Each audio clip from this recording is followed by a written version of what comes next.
Hey, what's up, everybody?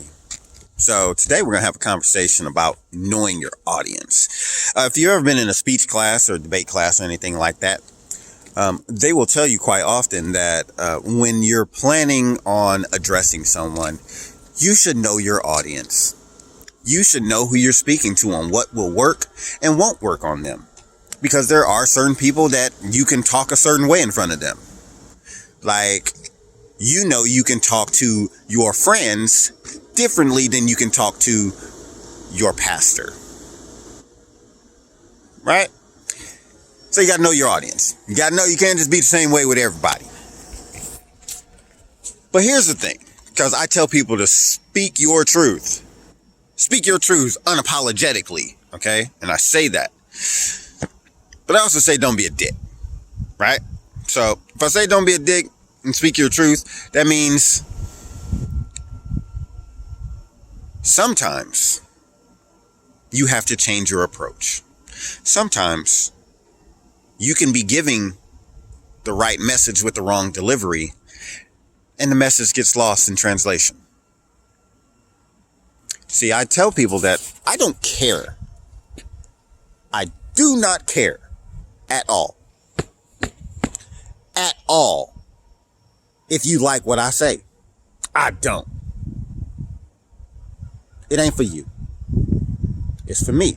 I speak my truth for myself, not for you. Now, there is some benefit to you from me speaking my truth because I do it all the time. You know what to expect from me. You know you can expect me to tell you what's on my mind anytime. And I'm going to do it.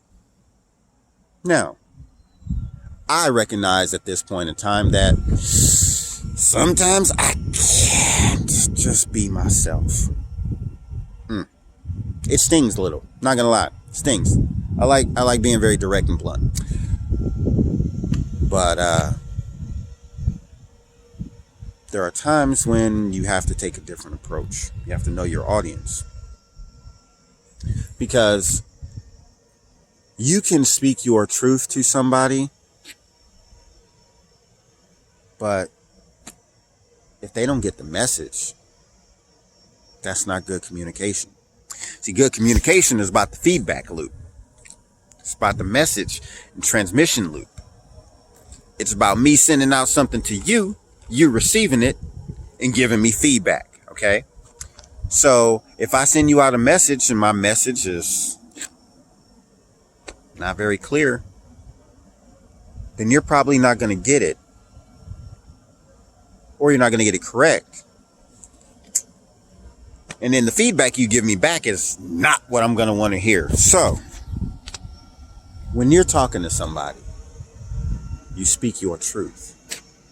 But you do so in a way that they can understand what you're trying to say, what you're trying to get across. Because it doesn't matter how they take it. What matters is that they understand what you were trying to say. Because when you're speaking your truth, it should be clear. It shouldn't be open to interpretation. No. It should be pretty spot on. They know exactly where you're coming from. That way you don't have to repeat yourself. Because if you have to repeat yourself, then you know they didn't respect what you said. So, know your audience. Speak your truth. Don't worry about how they're going to react. That does not matter. Because it's not about them. It's about you. But you have to make sure they understand what you're saying. So know your audience. Figure out what works for them. And then you speak your truth. Unapologetically. Be kind to yourselves.